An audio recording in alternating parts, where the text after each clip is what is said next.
Welcome to another episode of Fran-Switch Code. I'm a little less emotionally disturbed than yesterday, but I'm sure that won't last long, so let's see how tomorrow goes. I went to WeWork. Let me not get ahead of myself. I'll answer that in the what I learned about life in general section of this video. Went back to WeWork. It's literally been a week. Woo, girl.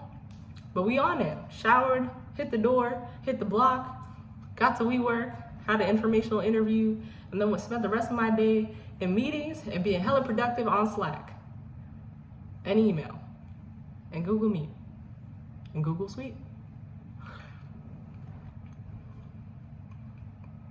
Was it today? Oh, and I had like a little debrief meeting with my manager yesterday and a debrief meeting with my manager today. And those kind of made me feel better about life. Did I say what I did last night? I went to a bar. I worked on a chapter of the book, finished the first run of revisions, went to a bar, had a drink that was way too overpriced. There's no reason a singular small ass drink, this is the literal size of the drink, should be $22. I want to go back to Houston. I remember when my best friend first came to Houston, my welcome gift to him was a whole night of buying rounds for him and everybody. I spent $50 that night and we were all blackout drunk. You know why? Because the drinks were $5. I'm gonna have two little sippy cups for the same $50. I'm gonna go home sober.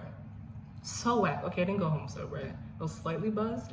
But bruh, why is this small of a drink $22?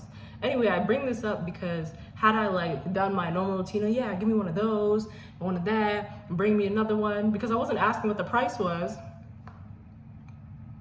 That was my first mistake. Because they were basic drinks. I'm not asking you for top. It doesn't matter. But the point is, I didn't ask for anything crazy where I thought I needed to know the price of what I was about to get, because I thought, this is the general range of how much these things cost.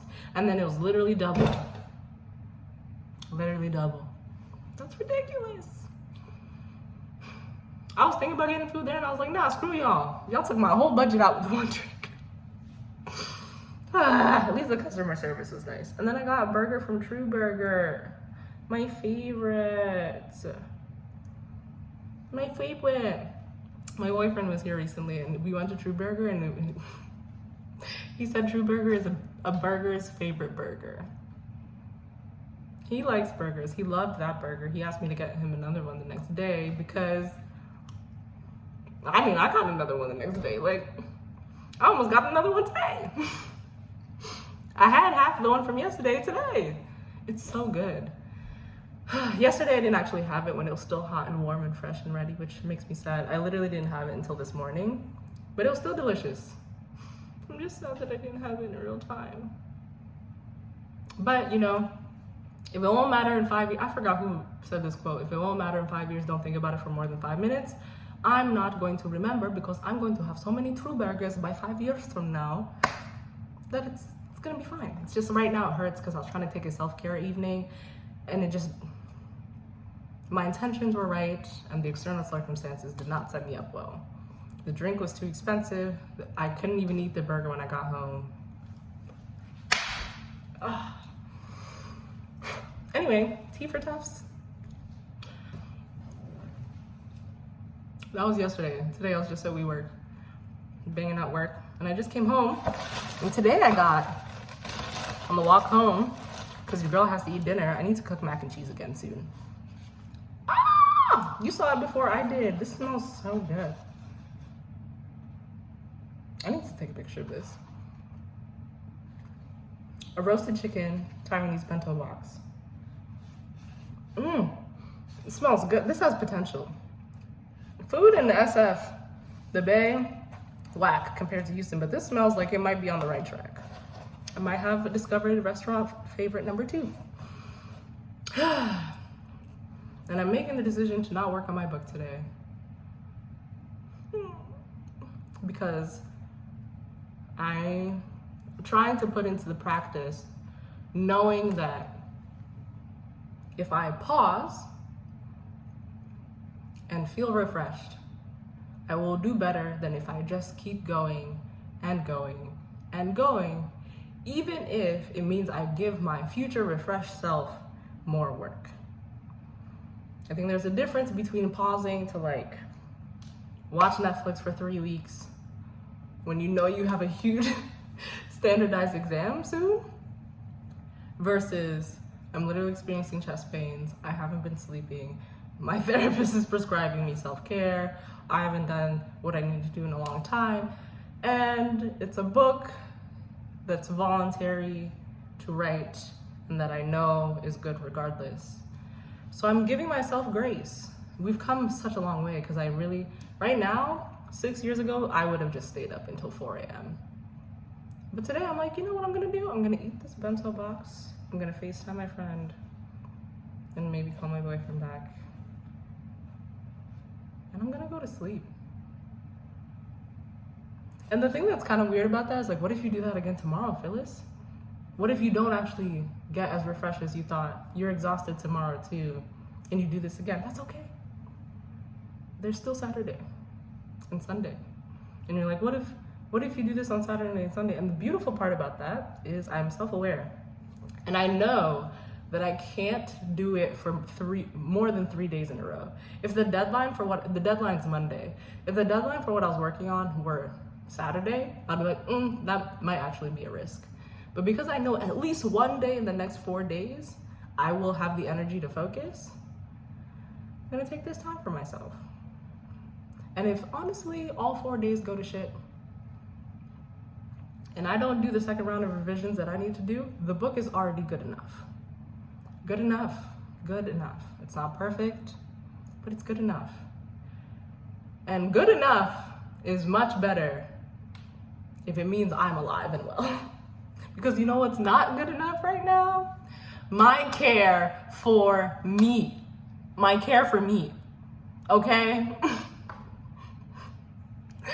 So that's the priority.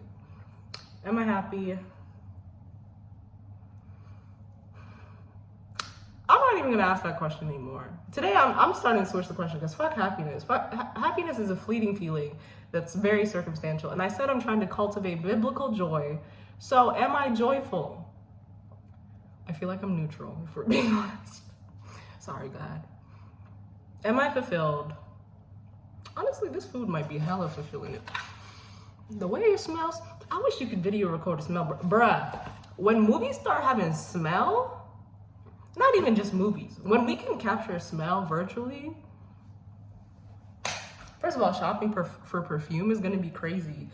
FaceTime dates, because you know how like dating apps have video calls? FaceTime dates are definitely gonna move up, right? Like how people prepare for video calls is gonna change if you can smell them. How you judge somebody on a first date, because let's be real, smell matters. Smell can take you from an 8 to a 10, 8 to a 9. I can't imagine someone going all the way to 10 for something as random as that. It matters. It can take you from a 7 to a 9. I wanted a 2-point jump, but I picked the wrong starting number. It can take you from a 7 to a 9 if you smell really bomb. If you smell good, like really good, 7 to 9. Food. Yo. My lip is literally trembling. Do you know how good cooking shows? YouTube videos will be insane. The second we figure out smell virtually, man, there's so many things that we need in the world. And I'm starting to realize we need somebody, Elon. Come on, Elon, what are you doing? We're on the moon, but I can't smell you virtually? That's ridiculous. That's ridiculous. I can see you virtually. I can hear you virtually. Touch, nerve endings are hella complicated, so I'm literally not worried about if we ever figure out touch virtually. It'd be kind of cute though. Oh, hold my hand.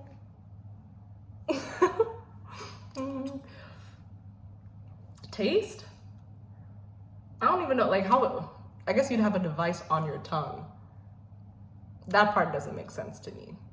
Because it'd have to be on your tongue. Like something that requires physical contact, aka touch and taste, I don't care about having, I don't care / don't see us having virtually. But this is over distance. Hearing over a distance. Visual over a distance. Smell over a distance. Why haven't we figured out smell? It's not that complicated. It is, I'm sorry. But you know what else is complicated? All of this. A video is complicated. FaceTime is complicated. Being on the moon is complicated. Electric vehicles are complicated. And we figured out all of that. I know we're smart enough and we're capable enough of figuring out smell. Anyway, this whole video got sidetracked by me smelling this box and wanting you to be able to smell it too. That's not important. I would be hella fulfilled if I ever figure out how to make smell virtual. I'm not in that engineering realm. It's never gonna happen. I feel like that's like a postdoc PhD, like godsend thesis project. And that's not me. So let me focus on writing this book tomorrow. What did I learn about Oakland today? Taiwanese bento box. Taiwan bento is what it's called. Also, I had donuts for lunch. I'm eating really poorly. The bento box is good, but the fact that I had donuts for lunch and a leftover burger for breakfast is probably contributing to the shambles of my mental health, but it's okay. It's not okay. It's really not okay. So I learned about Oakland. Dove's Donuts has good donuts. I don't know what this is, what I just got. It has nuts on it. It has some kind of, is that coffee? I don't even know. My palate for sweet things needs to be refined. What did I learn about life in general today? I learned that, what was I gonna say? I said I was gonna say it at the beginning of this video. What did I learn about life in general? Oh, I remember now. Thank you, memory. God bless the hippocampus. By the way, exercise is great for your memory. You can actually build your brain, let me backtrack. It was thought to believe that your brain after a certain age is just fixed and only gets worse, not better. So you don't grow neurons, you don't add neurons, blah, blah, blah, blah, blah. That has then since been refined to be an incorrect assumption. And exercise grows your hippocampus. At any age, even if you're like 75, if you start exercising, your hippocampus will grow and your memory accordingly will improve because your hippocampus is full of memory. So I haven't been exercising in months because of my knee injury. Also, my knee injury got way worse today and I don't know what that's about, but I'm going to act like it's not happening because cheers to joy. Ooh.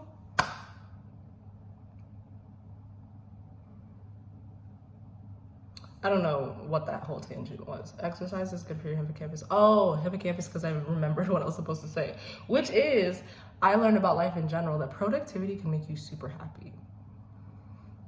Today, I was relatively really focused at work. I was like in a bunch of meetings, banging out a bunch of Slack messages. So what I do is I have a spreadsheet that keeps track of everything I do every day. And today's spreadsheet block was so thick. That cell of all the things I did today was so thick. Today was probably one of the more productive days I've had at work in a while. Cause we're going into the fourth quarter of the year. So I have to like start a bunch of projects and end a bunch of other ones. So like that transition period means I have to do a lot of stuff and I was doing it today. So I learned about life that productivity can make you super happy and feel super fulfilling, but that's only if it's productivity that you want. If you're being productive for things you don't want to do, then that's a different story. And today I also learned how important it is to say no. To say no to the things you don't want so that you don't burn out, so you aren't overwhelmed, so people don't think you're underperforming, etc., etc. Let me enjoy this bento box. Bye.